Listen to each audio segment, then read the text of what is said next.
What is going on, everyone? It's your boy Ethan. Hope you're having a great day. I see these comments all the time asking for tournament vlogs, and today we're making it happen. Unfortunately, I'm not going to be playing the $3,500 buy-in main event, the 2 mil guarantee, but this is the day before. We're playing a $2,200 200K guarantee. Should be a lot smaller of a prize pool. Honestly, the buy-in is a little bit higher than we'd like it to be, but we've done a little bit of tournament study and we're kind of loving tournaments honestly right now, and honestly we have to mix it up because cash is not going our way. So hopefully we run well. We're probably gonna hop in around like the 50 to 60, 70 big blind range. So see how this goes. We don't love playing deep stack tournaments, but let's get into it. Let's try to run it up. I'm gonna try to get some table footage. We'll see how the recording is like in the tournament room.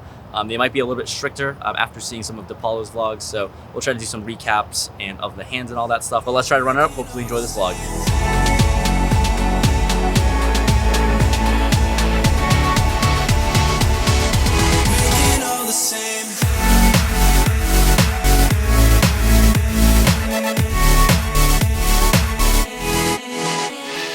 So after early on buying in, we're at level 4. Blinds are 200, 300 with a 300 big blind ante.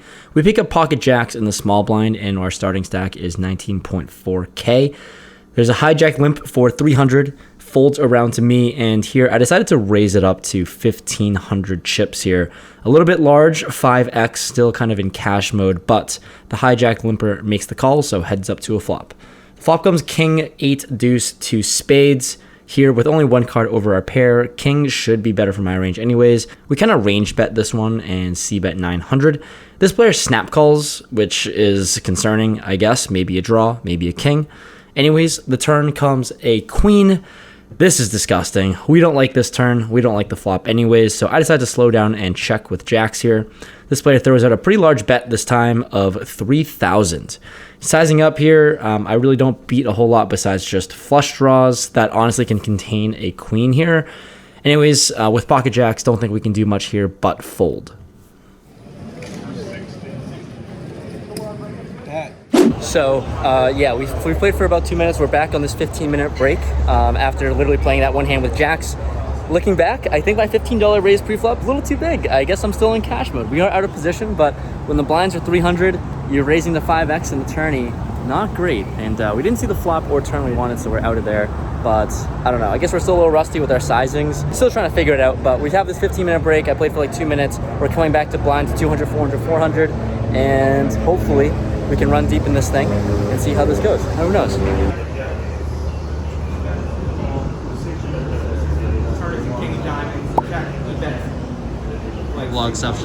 After the break, still blinds are 200, 300, 300 level 4. We pick up deuce 4 of spades in the big blind with 17,000 in stack. The undergun player opens it up to 800, folds to the button who makes the call. Small blind makes the call, and for only 500 more, we're going to make the call with 2 suited semi-connected cards. Anyways, the flop comes 7, 5, 3, all clubs. And here, I guess holding spades is okay. We're still open-ended. When the small blind checks, I check. Action checks around. The turn comes the 3 of spades, and when the small blind checks again, given this passive action, I definitely have the most 3s in range, I think, with the widest range at least. So I take a stab at it. I throw out a bet of 1,800, and all players fold. So pretty easy. Nice to take down some chips early on. The very next deal, we pick up a premium ace-king in the small blind. The middle position player opens it up to 700. We get, once again, more action as the hijack, cutoff, and button call. Action city on this table early on so far, and I'm not really sure what to size up to, what the correct 3-betting sizing is, but I decided to raise it up to 5,000, which is about a quarter of our stack, so a pretty significant chunk. We're not really sure how to navigate flops here when SPR is so low, but luckily, everyone folds. We take down some dead chips and chip up towards our stack. All right, so we're on break. Unfortunately, no more table footage. I keep getting bopped and the dealers keep telling me to put my phone down. So we're gonna be doing this in this 15-minute break, rapid fire through some hands. First one here, we're at level 7 now, sitting with about 20K in stack. Blinds are 300, 600, 600 with 20K in stack. We pick up queen 10 of spades under the gun. We're playing 6-handed here. A few players busted out. And this is the first hand of the new level, so I didn't know it changed. Anyways, I opened it up to 1,200. I thought the blinds were 500. It was not. With the min raise pretty much under the gun, we get the play to my left, small blind and big blind to call. Going to a flop 4 ways. Flop comes queen 6 deuce, 2 diamonds and a spade. So All around good flop. When action checks to me, I throw out a c-bet of $15. Only the small blind makes the call. So we're going heads up to a turn, which comes the 9 of clubs. Essentially, like more or less a brick, and when he checks to me, debate between checking back with a very marginal kicker or just betting small. I like going for thin value. Let's go for it. I bet tiny to 2,500. Now this player min check raises us to 5K. Not sure what to do. He only has 10,000 behind as well, so my hand obviously just like not strong enough to jam and rip it all in, and also just too strong to fold, so I make the call for 2,500 more. The river comes a magical 10, Bank City. The diamonds break out as well, and this player jams it all in. Obviously I snap it off.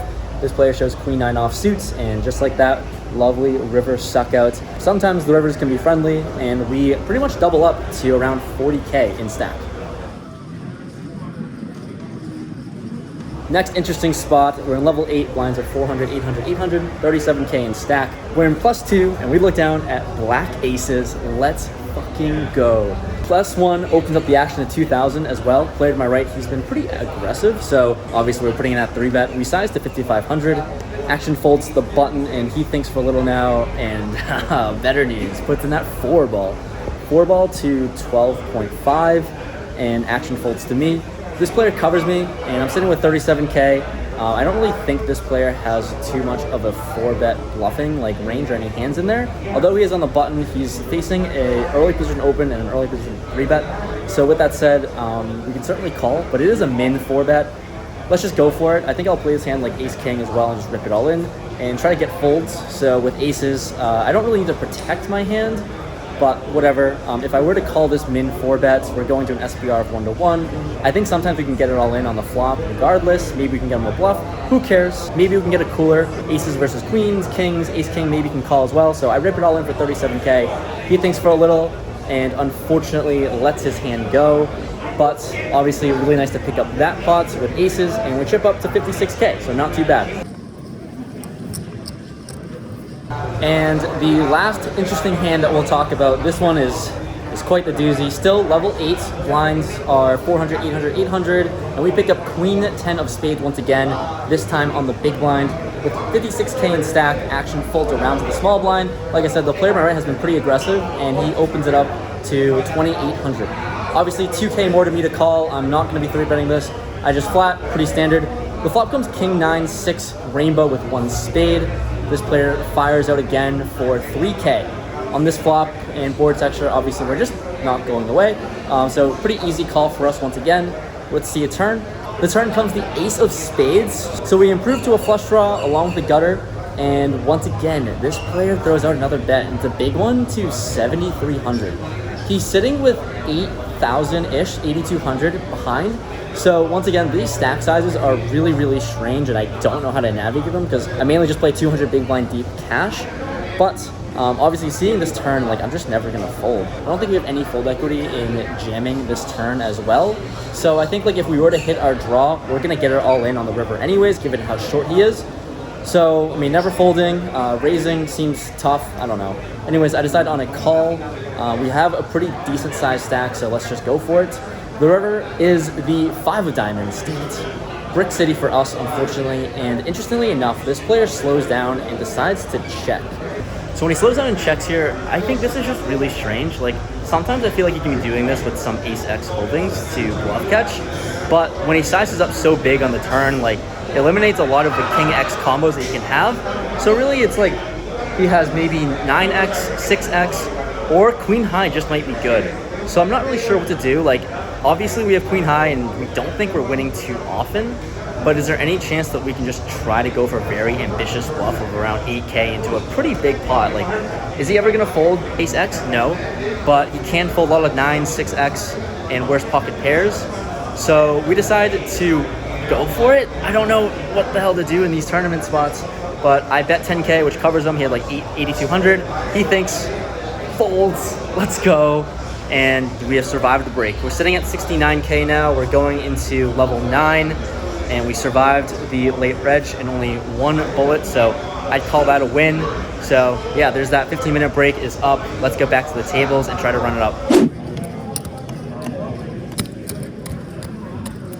All right, checking back in, guys. We're on dinner break, so it's about 40 minutes long, and let's go over some hands because we've played 2 hours of poker. Let's go over the significant ones. So just coming back from the earlier break, level 9, blinds are 500, 1K, 1K. I've got 69K in front. We pick up pocket fives on the small blind. Action folds to the button, who opens up the action to 2,500. He's starting with a 20K stack, so about 20 bigs effective. On to me, I'm gonna definitely try to isolate and just get stacks in with a pair. I 3-bet to 8K, big blind folds, luckily. Button rips it all in for 20K. Obviously, we're not folding with pocket fives. We are up against Jack 10 of hearts, and I guess all-in pre-flops really aren't that interesting when you don't have table footage, so I'll leave the board down below, but it's ace 9-3, turn 4, river 8. So we hold and pick up 20K in chips. Level 10, nothing too interesting happens, but then we're on to level 11. Blinds are 1K, 1,500, 1,500. We got 95K in stack, and here we pick up pocket 10s on the button. The +1 player opens up the action to 3,500. The low jack makes the call. People fold to me, and now decide to 3-bet this to 12K. It's probably on the smaller side, but with pocket 10s, I think I can go either way with flatting or 3-betting. Kind of want to get this a little bit isolated and get this heads up, because if I call, that just opens up the action for the small blind, big blind to float in, and we don't really want that. So 3-bet to 12K onto the small blind, who tanks for a while, maybe a minute or so, ends up putting a 4-bet to 31,000, and action folds to me. We're sitting pretty similar size stacks. He's got about like 80K, 85K in front, and we cover him just by a little bit. And ultimately, I think pocket 10s is just in a pretty rough shape, because if we call or jam, well, calling's out of the question. So it's either jamming or folding. And if we jam, we're just hoping that he has a hand like ace king, ace queen that we're flipping against. This guy's been playing pretty solid this whole time, and I don't think he's gonna do anything crazy. I mean, I don't really think we're ever dominating a hand like 8s, 9s, or 7s. So ultimately, I decided on a fold and let this one go. 3-betting 10s and folding to a 4-bet seems a little exploitative, but I think given the action and given how he is in the small blind, we just have to let this one go and not play for stacks and try to live on and fight another day. So not a whole lot has gone on in these 2 hours, but the third and last hand that we'll talk about that brings us to present day here, level 12. Blinds are 1K, 2K, 2K. I've got about 85K in front, and we've looked down at ace jack off suit on the big blinds. Action folds to the button, who opens it up to 4,500. Small blind makes the fold, and here with ace jack off, I think we have a mandatory 3-bet here. I think we can call with ace 10 off, but like this is right on the cusp and borderline, so we put in that 3-bet to 15.5K. Back onto the button player, who thinks for a little bit and ultimately rips it all in. Rips it all in for 71K total. It's a 35 big blind shove, and that is pretty big. If we call, it leaves us with like 5 big blinds with like 11K left. I don't know, it's really such a borderline spot, because I think ace 10 off is pretty much gonna be folding a lot. Ace jack is like pretty much 50-50, so I tank for a while, maybe like 2 minutes, and go over my options, because obviously we're flipping against any pocket pair. I don't really necessarily think ace queen, ace king is gonna rip it all in for this much, but it certainly can. We certainly can be up against overpairs, I guess. And I think we have good equity against like hands like king queen that does this, and we're ahead of those. So ultimately, after thinking things over, I talked myself into a call. Not entirely sure, but this is pretty much for the tournament life, and we need this really bad. If we win, then we've got like a 70 big blind stack, and there's only 100 people left to make the money.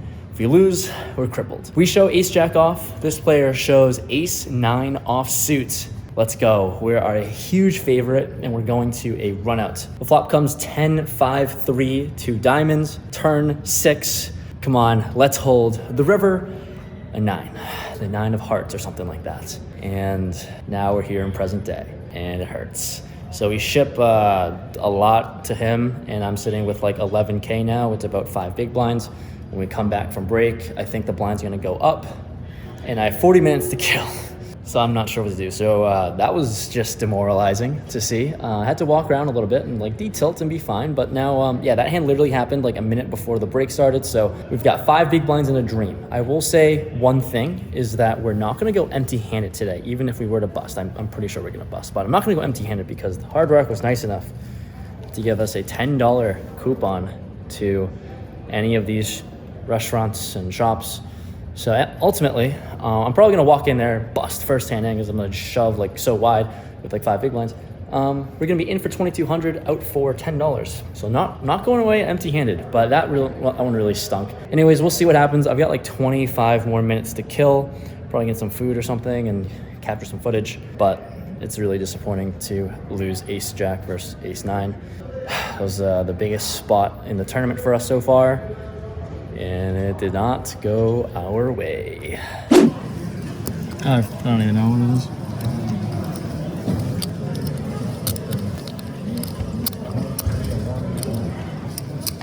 Hey guys, it's Ethan from the future here. Thank you guys so much for watching part 1 of this $2,200 tournament video.